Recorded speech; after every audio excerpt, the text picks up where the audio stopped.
Vous écoutez le journal du télétravail, le podcast du magazine Management qui vous aide à mieux télétravailler.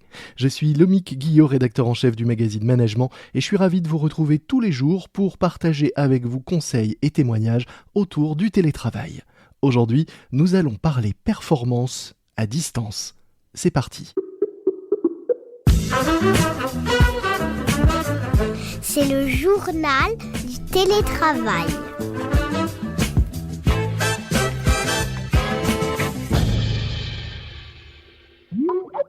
Aujourd'hui, dans le journal du télétravail de management, j'accueille Eric Nelson, fondateur du cabinet de conseil Kaizenway, qui a mis au point Impact, un outil de mesure de la performance individuelle en télétravail. Bonjour Eric. Bonjour Lomique. Avant de rentrer dans le fonctionnement de votre outil, je voulais que vous nous racontiez sa conception, son origine en fait en télétravail justement, car je crois savoir que c'est pendant le premier confinement, alors que vos consultants s'inquiétaient de voir leur activité réduite, que vous avez eu l'idée pour rassurer vos clients notamment d'imaginer cet outil. En clair, vous vouliez montrer à vos clients que même à distance, vos consultants restaient efficaces. C'est bien ça? C'est absolument ça Lomique, tout à fait. Donc au début de ce premier confinement, on a évidemment en interne eu à cœur de continuer à montrer à nos clients que la valeur ajoutée que l'on apportait, elle pouvait se faire sous différentes formes. Dans mon équipe, j'ai des consultants en ingénierie, j'ai des coachs en performance. Et là, ça concernait principalement des consultants en ingénierie qui, pour la plupart, jusque-là, avaient une activité en présentiel. On a tous vécu ce changement et personne n'y a été préparé, y compris chez nos clients. Donc évidemment qu'on a anticipé les premières questions de nos clients qui étaient de se demander si pour des consultants qui jusqu'à présent faisaient du présentiel, faisaient du travail chez les partenaires, chez les fournisseurs, chez les clients, est-ce qu'ils seraient encore en mesure de le faire, d'autant plus que pour eux-mêmes, chez ces clients-là, ils ne s'étaient pas posé la question et donc en interne chez ces clients, ils avaient le même enjeu. Vous pouvez nous dire peut-être un mot de qui sont vos clients et les métiers de vos consultants? On travaille avec des clients qui sont dans l'industrie ferroviaire, dans l'industrie navale, dans l'industrie des sports et loisirs. On est dans des métiers d'ingénierie, on est dans des métiers d'amélioration de la performance et on est dans des secteurs qui sont des secteurs à forte valeur ajoutée avec des équipes qui sont la plupart du temps autonomes. Et alors, est-ce que la mise en œuvre de cet outil a rassuré vos clients? Est-ce qu'ils ont vu qu'effectivement vos consultants étaient toujours efficaces même à distance? Alors, ce qu'on a voulu faire, c'était plus que rassurer nos clients, c'était de leur prouver Mmh. que cette valeur ajoutée était là. Parce que les rassurer, ça, tout le monde le fait. Par contre, le prouver par des chiffres en mettant une corrélation entre le niveau de performance suivi par le client et notre outil, ça, c'était un réel défi et on a pu le montrer et ça nous a vraiment permis de convaincre chacun de nos interlocuteurs clients. Et de sécuriser ces contrats que vous aviez avec eux. Concrètement, qu'est-ce que vous avez mesuré et qu'est-ce que vous mesurez aujourd'hui avec cet outil? Cet outil, à la base, l'idée, c'était bien de s'assurer que même à distance, les consultants continuaient à communiquer, continuaient à avoir cette capacité d'interaction, Mmh. que ce soit en interne, avec les clients, avec les fournisseurs.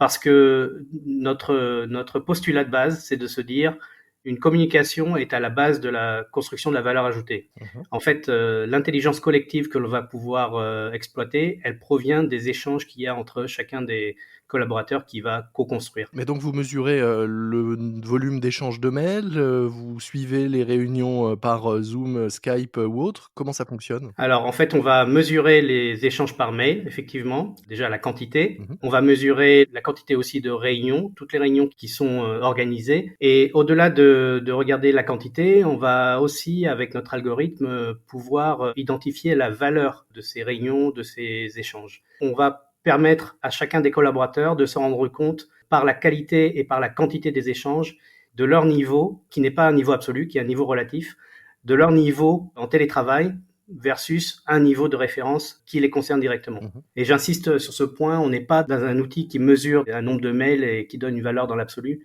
On est vraiment dans un outil qui donne une valeur en relatif et qui permet surtout de voir l'évolution pour un collaborateur, une équipe de collaborateurs donnés, l'évolution de la quantité et de la qualité des mails et des réunions d'une période à une autre. Oui, parce que quand on dit, mesure de la performance à distance, beaucoup, notamment, certains managers entendent, flicage ou surveillance, des collaborateurs qui ne sont pas là.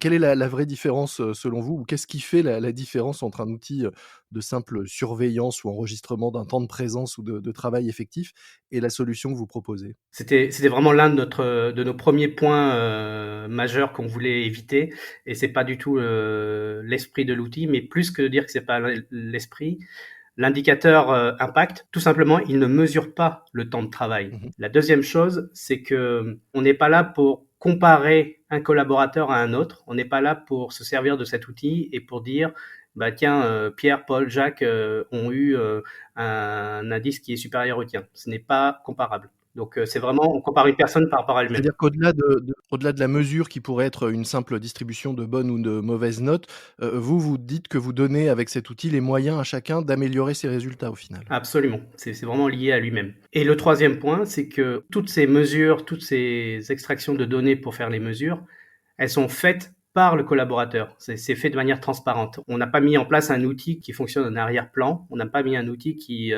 extrait des données dans le dos des collaborateurs. C'est pas un espion. C'est un partenaire. Absolument.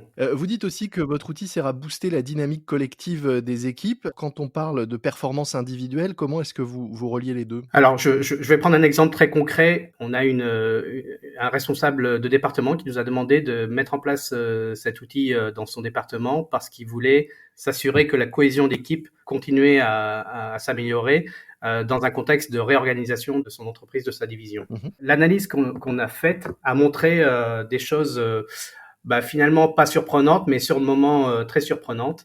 Elle nous a permis de faire un focus sur un collaborateur qui avait une fonction transversale, qui est censé être on va dire en travail avec beaucoup de ses collègues. Cette personne sollicitait énormément ses collègues, jusqu'à 80% de ses interactions étaient faites avec ses collègues. Mais de son côté, elle avait que très peu de messages entrants de la part de ses collègues. Donc, elle sollicitait, mais elle n'avait pas de retour, en gros. Mmh. En compilant ça et en compilant aussi l'analyse de ces réunions, l'analyse de ces réunions a montré que de la même façon, elle avait un niveau d'interaction sociale qui était très bas. Mmh. Elle invitait des gens, mais les gens n'acceptaient pas les réunions. Je ne vais pas dire que l'outil a permis de voir quelle était l'origine du problème, mais elle a permis de mettre en valeur ce problème. Et en analysant avec le responsable de département et la personne concernée, on a réussi à comprendre qu'il y avait eu beaucoup de non-dits sur la perception que les collègues avaient de cette personne-là. Et c'était une perception qui était liée à son attitude, et là je cite, de micromanagement, dans un rôle où elle avait plutôt besoin d'être leader et non dirigée. C'est un exemple, hein, mais typiquement, en travaillant sur ce point-là, avec une mesure faite comme avec l'indicateur impact, on met en évidence des dysfonctionnements, et c'est un dysfonctionnement qui atteint l'équipe. Hein. Là, typiquement, c'est une personne qui est en travail transversal, donc c'est vraiment une composante importante de la dynamique collective. Et l'outil ne règle pas les problèmes, mais permet de les mettre, en lumière et de redonner la main ensuite, au manager pour, bah, justement, réorganiser ou essayer de remettre à plat, ces lièvres que ça soulève, si on peut dire ça. C'est exactement ça. Vous avez, démarré cet outil avec, vos propres consultants, vous parliez des secteurs d'activité avec lesquels vous travaillez. Aujourd'hui, à quel, métier est-ce qu'on peut appliquer, cet outil impact de mesure de la performance? À quel, type de professionnel ça peut servir? Ça s'applique à toutes les fonctions qui sont derrière un PC, qui font du support, qui font du quotidien par mail, qui font des réunions à distance ou même en présentiel, mais qui sont organisées via leur calendrier. Ça fonctionne sur tous les secteurs, ça fonctionnerait beaucoup sur les secteurs Mmh. de services, d'assurance, de banque. Ça fonctionnerait aussi beaucoup sur toutes les fonctions support de tous les secteurs. Et aujourd'hui, comment vous le proposez? Sous quelle forme, et à quel tarif? On a une position où on va mettre l'outil à disposition qui va permettre à chacun d'utiliser l'outil lui-même et de l'exploiter par lui-même.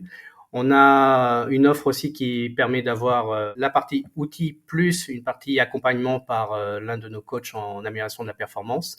Et après, en termes de coûts, ça démarre à partir de 30 € par jour par personne. Parfait, merci beaucoup, Eric Nelson. Je rappelle que vous êtes, le fondateur du cabinet de conseil, Kaizenway et que vous avez mis au point, Impact, un outil de mesure de la performance individuelle en télétravail. Nous mettrons, dans les notes de cet épisode un lien direct vers, la présentation de cette solution pour ceux de nos auditeurs qui auraient envie d'en savoir plus et de découvrir vos services. Merci Lomig. C'est la fin de cet épisode du JT, le journal du télétravail de management, un podcast que je vous recommande, We Are New York, OUI, Are New York, un podcast animé par un Français expatrié à New York et qui rencontre d'autres Français qui, comme lui, ont réussi dans la tech, notamment aux États-Unis. We Are New York, un podcast inspirant à écouter sur toutes les plateformes de podcast. Moi je vous dis à très vite, d'ici là soyez prudents, respectez les consignes et les gestes barrières, portez-vous bien et bon télétravail à tous. C'est le journal du télétravail.